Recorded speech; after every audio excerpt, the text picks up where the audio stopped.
Et voilà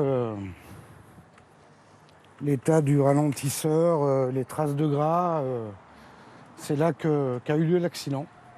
Jean-Claude Bataille est tombé avec sa moto en franchissant ce ralentisseur au Muy il y a 1 an et demi. Depuis, il est en arrêt maladie et a du mal à marcher. Ce conducteur varois attend plus qu'une indemnisation.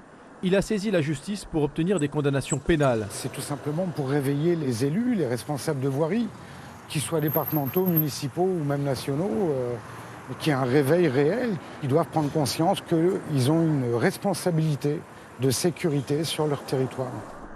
Au volant de son véhicule, Thierry Modolo Dominati n'aime pas rouler sur des ralentisseurs. Son association a elle aussi saisi la justice. Il est très violent puisque là, à moins de 15 km/h, on sent le choc.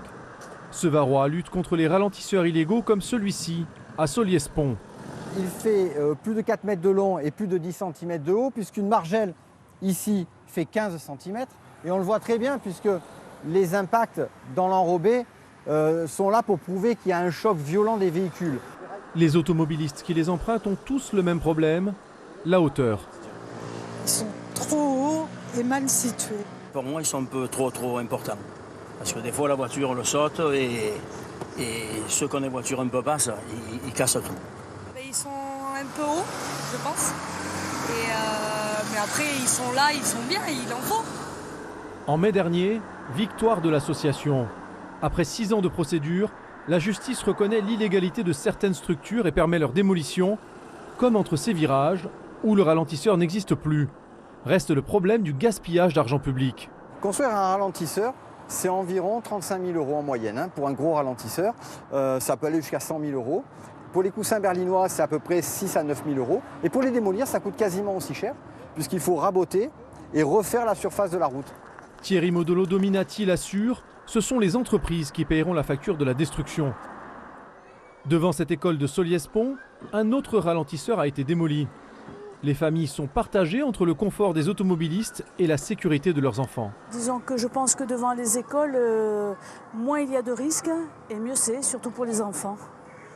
Pas forcément, non. Quand le coin est tranquille comme là, c'est pas nécessaire. Les ralentisseurs, ils manquent quand même, parce qu'en plus, ils ne respectent jamais les limitations. Désormais, la justice demande que les nouveaux ralentisseurs respectent les critères fixés par décret. Et il pourrait y avoir bien d'autres démolitions de ralentisseurs, selon l'avocat de l'association de défense du cadre de vie. Mais les procédures traînent.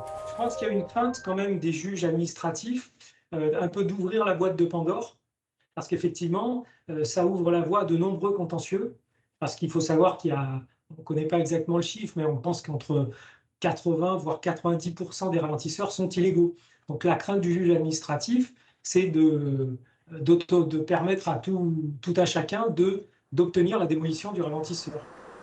Face à cette décision de justice, les collectivités restent silencieuses.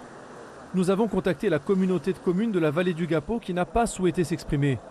Le conseil départemental du Var n'a également pas donné suite à nos demandes d'interview.